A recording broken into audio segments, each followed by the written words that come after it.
কংগ্রেসকে না জানিয়ে মধ্যপ্রাচ্যের দেশগুলোতে $8.6 বিলিয়ন অস্ত্র বিক্রির অনুমোদন দিয়েছে ট্রাম্প প্রশাসন।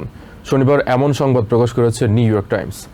আমেরিকার অনুমোদন করা এসব অস্ত্রের মধ্যে রয়েছে ক্ষেপণাস্ত্র ও আকাশ প্রতিরক্ষা সরঞ্জাম সহ অন্যান্য অত্যাধুনিক প্রতিরক্ষা সরঞ্জাম।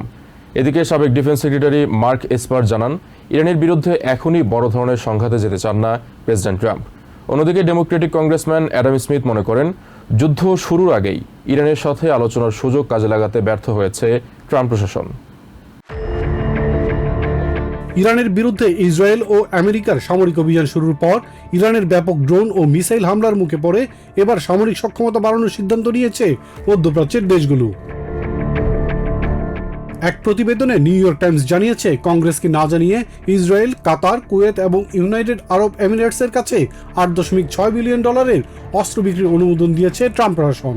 এসব অস্ত্রের মধ্যে রয়েছে ক্ষেপণাস্ত্র ও আকাশ প্রতিরক্ষা বৃদ্ধির সরঞ্জাম সহ অন্যান্য অত্যাধুনিক প্রতিরক্ষা সরঞ্জাম। এমন সংবাদ প্রকাশের পর কংগ্রেসের ভেতরে এ নিয়ে বিতর্ক দেখা দিয়েছে। কংগ্রেসকে পাশ কাটিয়ে এমন বড় সিদ্ধান্ত নেওয়া গণতান্ত্রিক প্রক্রিয়ার জন্য উদ্বেগজনক বলে মন্তব্য করেছেন কিছু আইন প্রণেতা।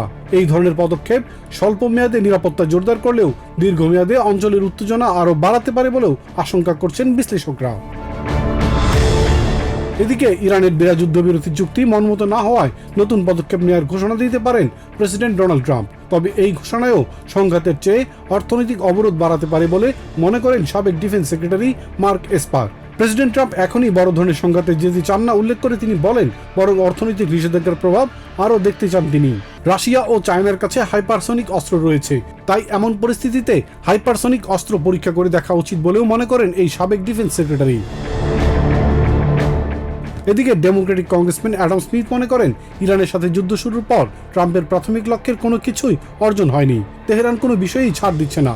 এর মানে হলো আমেরিকা যুদ্ধ শুরুর আগের চেয়েও খারাপ অবস্থানে রয়েছে বলে মনে করেন তিনি। কূটনৈতিক আলোচনায় সংকট সমাধানে সবচেয়ে নির্ভরযোগ্য পথ বলে উল্লেখ করেন অ্যাডাম স্মিথ। তিনি বলেন, যুদ্ধ শুরুর আগে ইরান সবচেয়ে দুর্বল অবস্থায় ছিল। ইসরায়েলের সঙ্গে সংঘাত, হিজবুল্লাহ এবং হামাসের দুর্বলতা সব মিলিয়ে আলোচনার জন্য ভালো সুযোগ ছিল, কিন্তু সেই সুযোগ কাজে লাগানোর বদলে যুদ্ধ শুরু করা হয়েছে। ফলে এখন পরিস্থিতি আরও খারাপ হয়েছে এবং কঠোরপন্থীরা শক্তিশালী হয়েছে বলেও মনে করেন তিনি। ইলিয়াস কমল, TVN 24 নিউজ ডেস্ক।